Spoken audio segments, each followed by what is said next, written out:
Hey, what is up, my comrades? This is the Killer Nacho again, and we have another battle here against Scep. And if you think I've been battling him a lot recently, well, you guys need to come out to the stream a little more, 'cause that's where I get the majority of my battles. Make sure you check out my Twitch.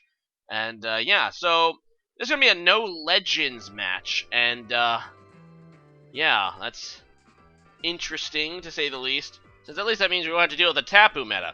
I decided to actually bring a Sandstorm squad this time.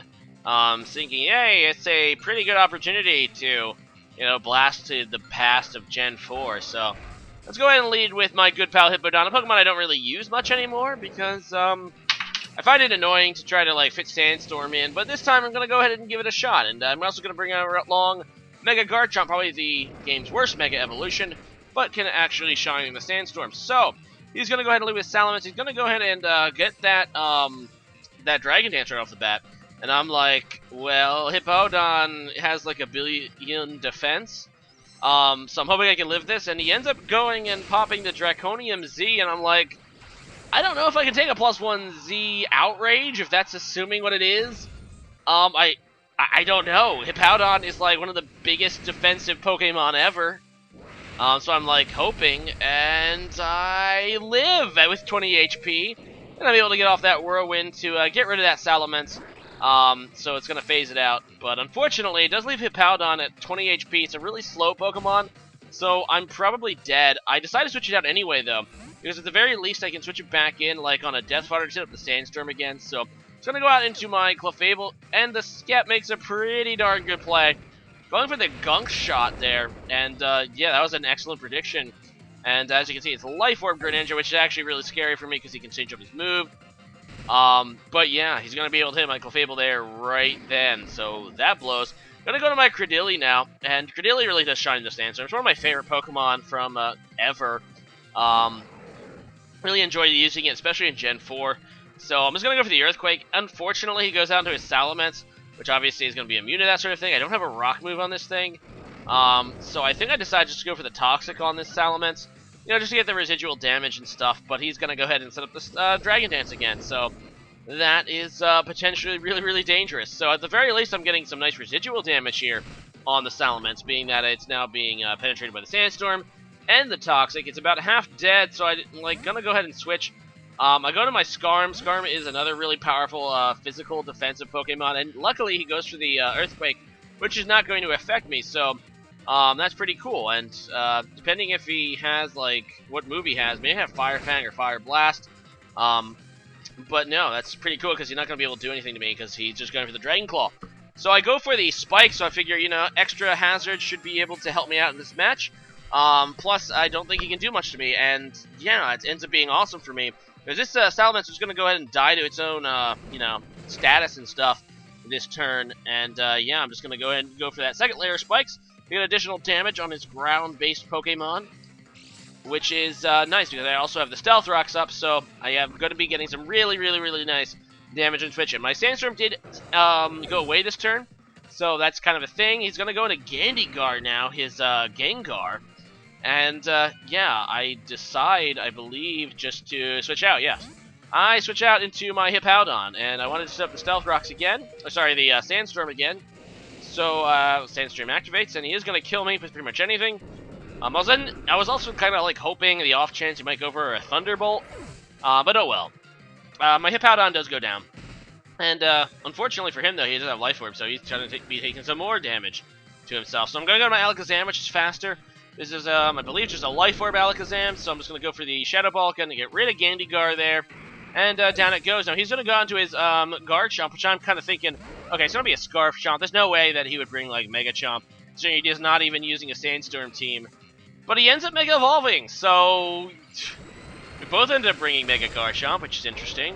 Interesting especially because Mega Garchomp is, the worst Mega Evolution. It's the only Mega Evolution that's arguably worse than its original form, just because of the lowering of speed, because Garchomp has such an amazing speed tier.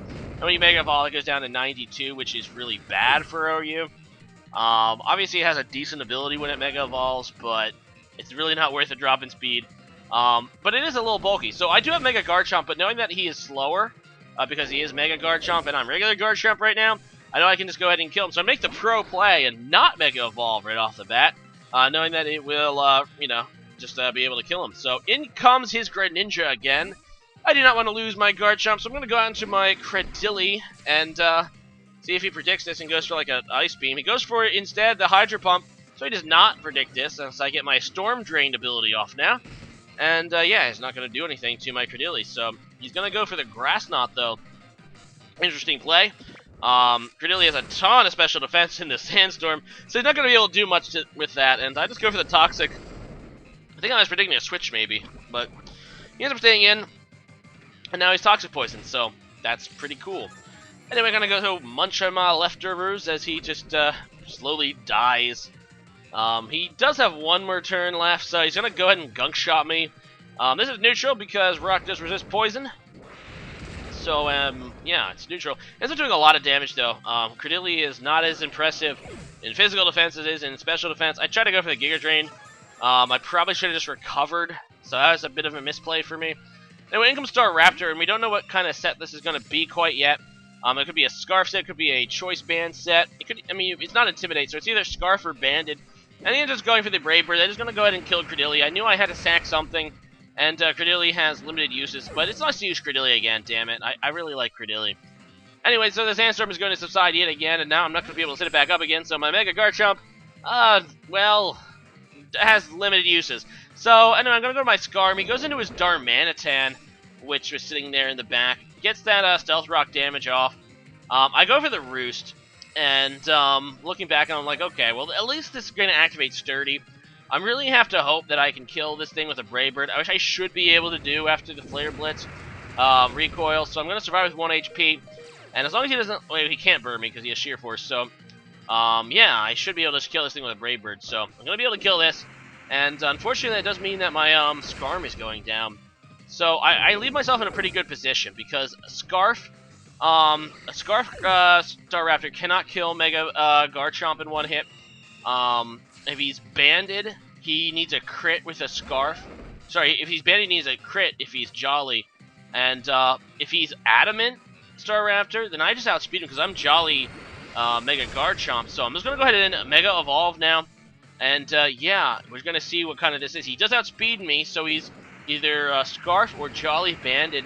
And I know that they can't kill me unless he crits, and he's just going to go ahead and kill himself. So he ends up saying that that was a Jolly banded Staraptor, which needed a crit to kill me. He would have been able to kill me in one hit if he was Adamant Banded, but if he was Adamant Banded, I would have outsped him and obviously killed him. So, yeah, that did really kind of help actually Mega Garchomp, because one thing about Mega Garchomp that is nice is it does get a little bit of added bulk, so it allowed me to live that hit from the, well, hard-hitting Staraptor. So today's question of the day is going to be, what's your favorite letter of the alphabet? Because I can't think of anything else. As for me, it is obvious. The best and only cool letter in the alphabet is the letter Q. So, yeah, leave a comment about that and see you guys again next time later.